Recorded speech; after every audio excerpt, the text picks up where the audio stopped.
Здравейте! YouTube, може би VBOX, не знам точно. Така, да кажа първо, не, писна ми вече в тази страна стават такива простоти вече. Абе, пълна измишлятина, да ви кажа само. Не знам за кого дават гласове хората. По-хубаво да не гласуват, да изгонят политиците с протести, ама много големи протести. Да, имам предвид да... Как да го кажа?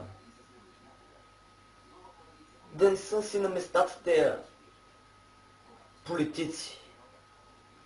По-хубаво е да живеем в анархия и тем подобни, по-добре ще е. Ще има доста боя май. Не, сериозно ви говоря, по-хубаво е анархията, да живеем в анархия. Точно в анархия трябва да живеем, отколкото да има парламенти, тъпки, после протести, избори, протести, направо това вече става като, не знам, някаква песен, сигурно. Ако ви звучи така, естествено. Но все пак, не знам, по-хубаво, не знам, какво да кажа вече. Те направо прекалиха, направо си прекаляват. Не им пука за нас, че живеем мизерно, бедно, а им пука единствено за задниците им. Те дори не могат да си ги обършат от тези пари, където са им в ръцете и то само наши пари. Те ги раздават после 1% някъде ги раздават на мангалите. А извинявам се, ромите. Тъй че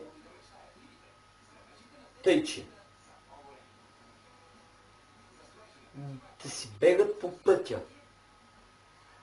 Защото, не знам, България ще се ядоса изцяло.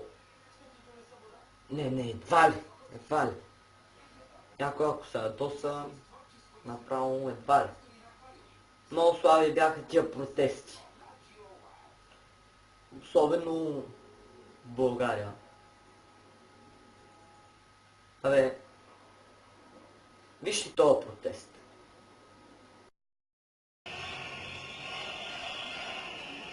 За 18-та поредна вечер хиляди се събраха пред сградата на Министерския съвет в столицата. Протестиращите продължават да искат оставката на кабинета Орешарски. Призивите за нови избори и промяна на политическата система огласяваха площад Независимост близо 2 часа. За 2 седмици това правителство направи такива безобразия. Само да ви кажа, че според мен е грешка, изобщо не е грешка, както те му казват. А това са едни подготвени машинации, с които ни правят на идиоти и се опитват да ни убедят колко добре се справят с нещата. Те са толкова нещастни, че дори не могат сами да решат дали да си подадат оставка. И ние за това ще бъдем тук до край, докато тези, които решават, не само им заповядат, им разрешат да подадат оставка, но и се махнат от българската политическа сцена. Завинаги, надявам се. Аз преди 23 години бях тук, сега пак съм тук. И няма да си отида, докато те не си отидат.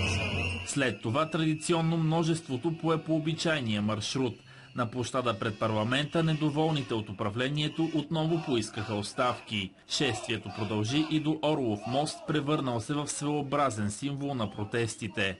Движението отново беше блокирано. Не съм съгласен с подменения вод, защото не съм съгласен с... няма да бъда циничен, но с онази политика, която провежда продънилия се политик Орешарски, може би. Мятам, че вече на всички им е дошло до гуша, не искат да бъдат управлявани. Не само от това правителство, от никое правителство по този начин. Искат винаги правителството да се вслушва в гласа на хората по улицата. Част от хората останаха на кръстовището, а други поеха по познатия маршрут към политическите централи. На Позитано 20 и пред ДПС лозунгите бяха същите, а полицейското присъствие засилено. До сблъсъци не се стигна. Трябва комунистите да си отидат. Вече 20 и колко години, 23-4 години, крайна сметка не си тръгват.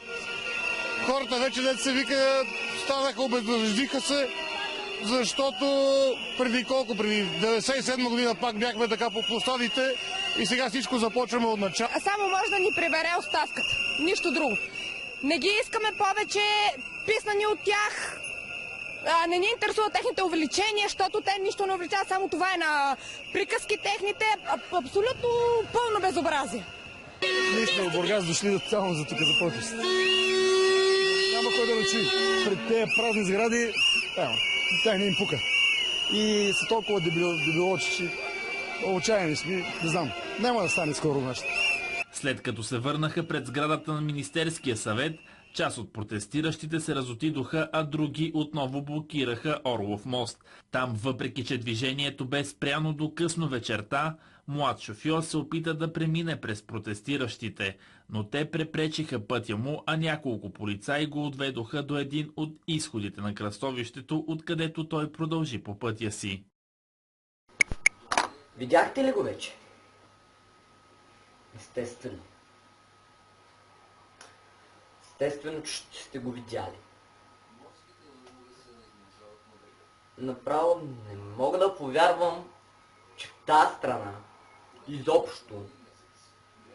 изобщо има такива политици. Погледнете Америка. Те доста добре се справят с това. Пръшкалото ми изпръска, да. Доста, много добре се справят. Англия, още по-добре. Какво сега да изборявам ли? Не става.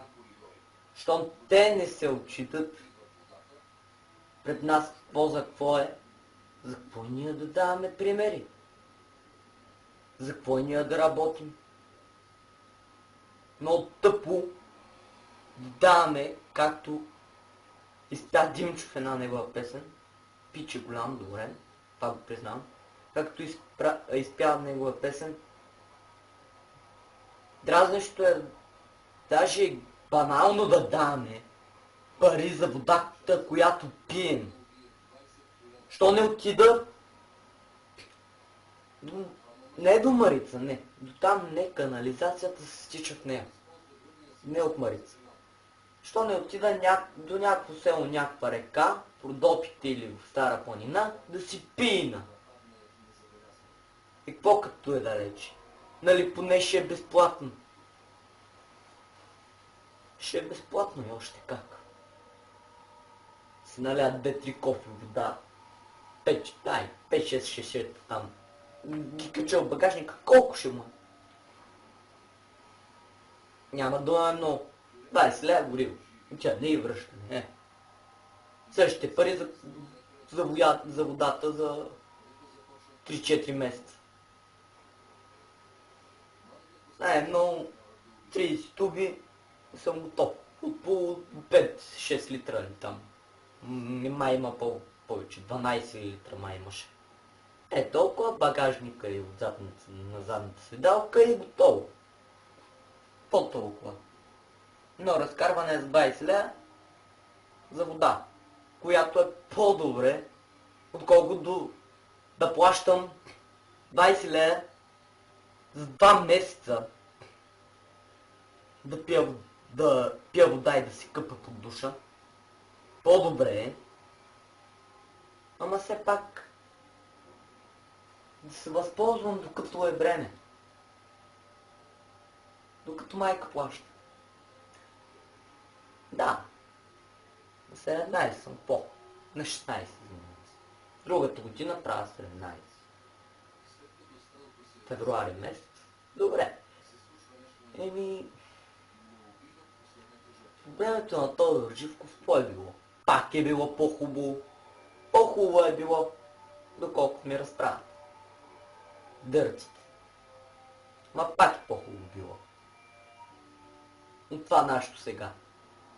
Мижеви заплати, увеличават ги минималната заплата 300 лева. А не. Не. Народа казва. Дайте още. Няма минимална заплата 300 лева. В Англия минималната заплата е 1500 паунда.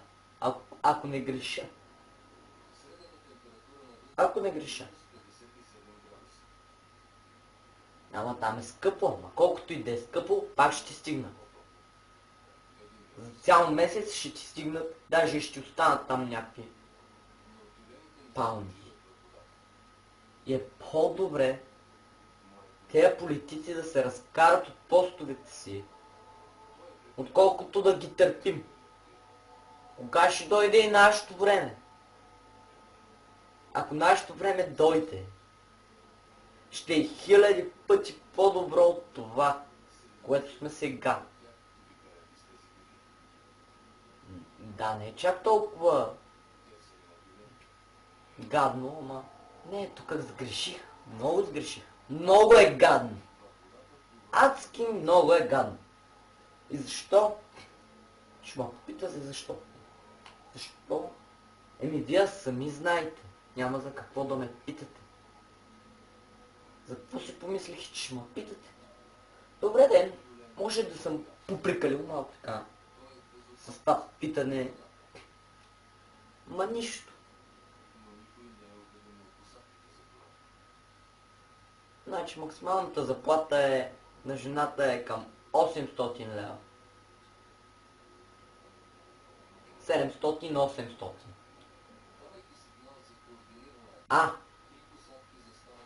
Максималната заплата на мъже е 1400-1500.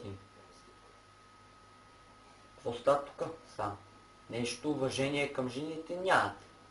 То, като на Тодор Живков времето малко, ама тогава е било по-добро.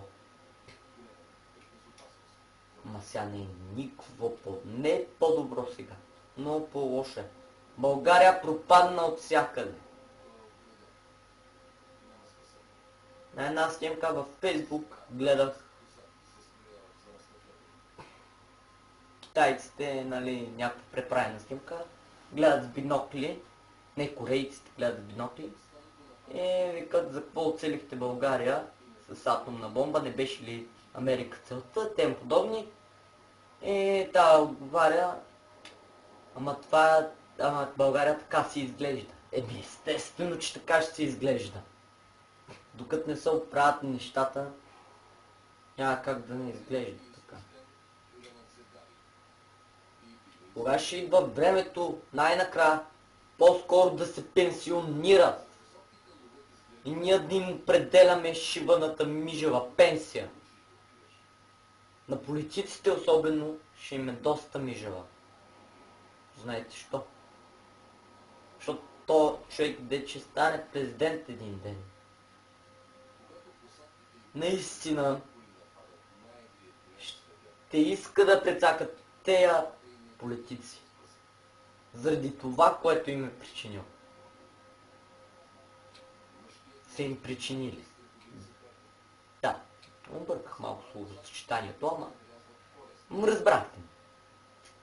Заради това някой ден това трябва да се случи. Ако не се случи, тогава не знам какво ще правим.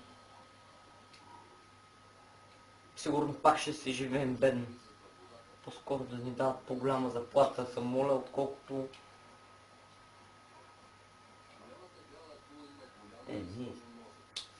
Това беше от мен, приятели, за сега. Не знам, ама мисля... да си правя страница такава.